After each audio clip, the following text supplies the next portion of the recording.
Stage پر رونق افروز علماء ذوی الاحترام و طلباء کرام، خصوصاً ناظم اسٹیج عالی جناب صفدر اشرفی صاحب و حضور حضرت مولانا مفتی نظام الدین صاحب خطیب و امام مسجد اشرف العلوم کرانتی نگر، دیگر سامعین، عزیز دوستوں، بزرگوں، ساتھیوں، بچوں، اپنے اپنی جگہ سے سماعت کرنے والی اسلامی ماں اور بہنوں، السلام علیکم ورحمۃ اللہ وبرکاتہ۔ یہ سالانہ 12 روزہ 12 جشن میلاد النبی صلی اللہ تعالی علیہ وسلم کی محفل، جس کا اس سال 37واں یہ سالانہ ہے۔ میں سب سے پہلے انتظامیہ کا شکر گزار ہوں کہ انہوں نے اس عظیم شان محفل میں بولنے کا موقع عطا فرمایا۔ رب تبارک و تعالی مدرسہ مسجد اشرف العلوم کرانتی نگر کو دین دونی راہ چوگنی ترقی عطا فرمائے، اور مجھے حق کہہ کر اس پر عمل کرنے اور آپ سب کو بھی حق سن کر اس پر عمل کرنے کی توفیق عطا فرمائے۔ الحمد للہ رب العالمین والعاقبۃ للمتقین والصلاة والسلام على سيد الأنبياء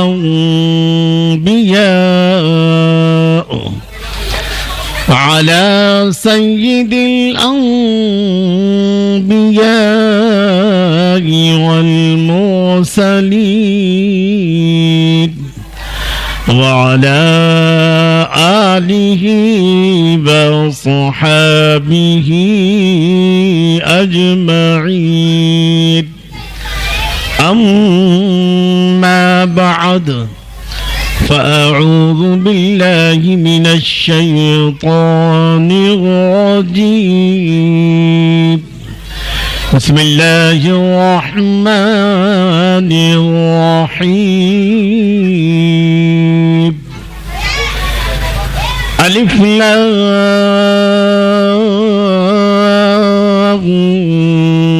میم،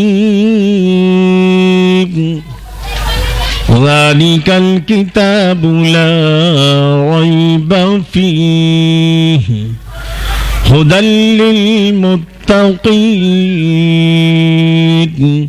آمنت بالله صدق الله العظيم، وبلغنا رسوله النبي الأمين الكريم، ونحن على ذلك لمن الشاهدين والشاكرين، والحمد لله رب العالمين۔